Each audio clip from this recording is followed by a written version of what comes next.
This book is called What Bluebirds Do. And this is all true, and it's written by Pamela Kirby.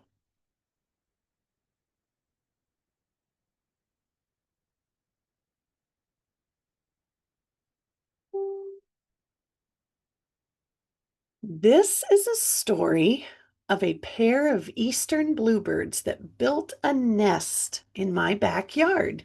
They laid eggs, hatched the eggs, and raised their chicks.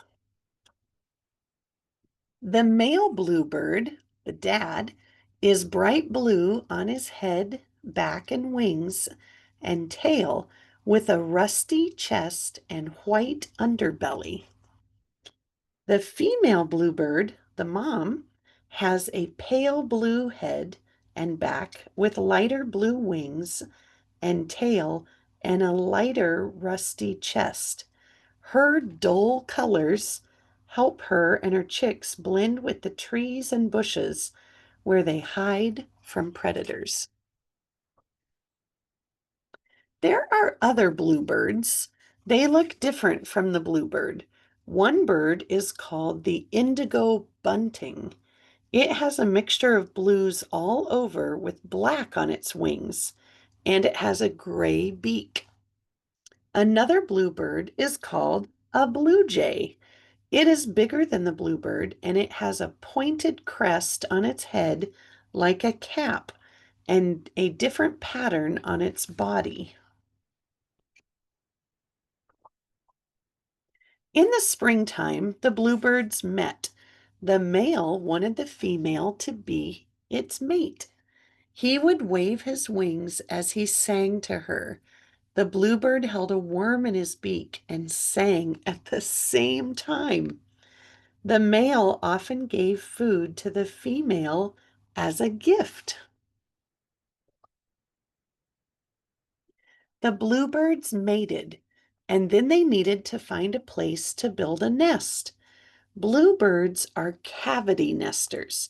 They build their nest in closed-in spaces, such as knotholes, open pipes, or holes carved out by woodpeckers or other birds. The male showed the female many nesting places, including the nest box in my backyard. Notice that he spreads out his tail feathers to support his body at the hole.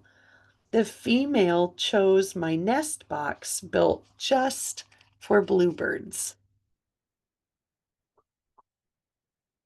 Bluebirds usually take 10 or 11 days to build the nest. It's made of loose grasses, pine needles, and twigs. The female laid 5 blue eggs, usually one egg each morning over 5 days. She sat on the eggs to keep them warm, taking time out only to stretch or hunt for food. Often the male would bring food to her. The eggs hatched after 11 days. Now there were 5 baby bluebirds to care for. The female was young. She behaved as if this was her first family. She had trouble staying on the nest. She would catch food and hold it in her beak while the male fed the babies. She fed the babies half as much food as the male did. He showed her what to do, and then she fed the babies also. The babies grew big, strong, and healthy. When they hatched, they were covered in gray down, small fuzzy feathers that kept them warm. After 12 days, the down was replaced by bigger feathers. Now they had spotted chests and heads with blue wings and tails. There was little room in the nest to stretch their wings. They did not have to be taught to fly, they just knew how by instinct. The baby bluebirds ate mostly insects, worms, and berries. I put out extra food such as mealworms and crickets. Feeding the chicks kept the parents busy. First, the male gave a worm or insect to the female, and she fed the babies. As the chicks grew and wanted more food, both parents fed the chicks. The parents ate only after the chicks were quiet. The parents kept the nest clean. The chicks' droppings came in tiny bags called fecal sacks. The parents dropped each one far from the nest. When the babies were 15 days old, they wanted food more often. They took turns sitting in the nest box hole, watching the world outside. Can you spot the wasp that the chick is watching? I don't know if you can see it, but it's right there.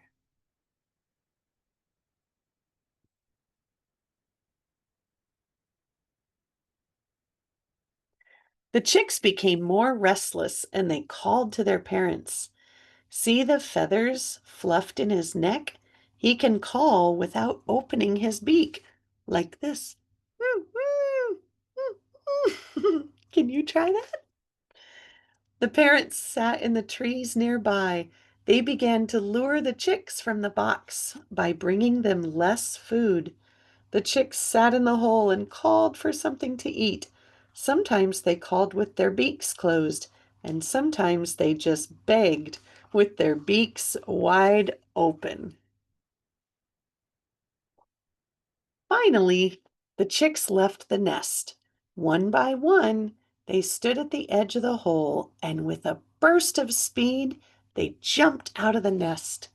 They flew to a nearby tree. A chick's first flight from the nest is called fledgling. Once that happens, the baby bird is called a fledgling. The difference between the two words is the second L in fledgling. Okay, I pronounced that wrong. Let me read that again. A chick's first flight from the nest is called fledging. So that's the flight, the fledging. And once the little baby does that, then the baby bird is called a fledgling. I just learned that. The fledglings called to their parents. The parents called back. They were trying to get all the young ones into the same tree. The fledglings flew in different directions at first. Finally, they flew into the same tree. They followed the parents into the woods.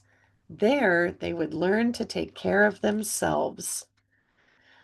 The first week, the fledglings stayed in one area and the parents brought food to them. The second week, the fledglings followed their parents around and their parents fed them. The third week, the young birds began to search for food in the trees, staying near their parents. The fourth week, the fledglings began to fly down to the ground and catch bugs or worms for food. The fifth week, the young ones could fly well and feed themselves. They were pretty much on their own. They still stayed close together near their parents. New feathers kept growing. By fall, the birds had rusty colored chests and blue heads to match their beautiful blue wings and tails. They had become little bluebirds. How about that?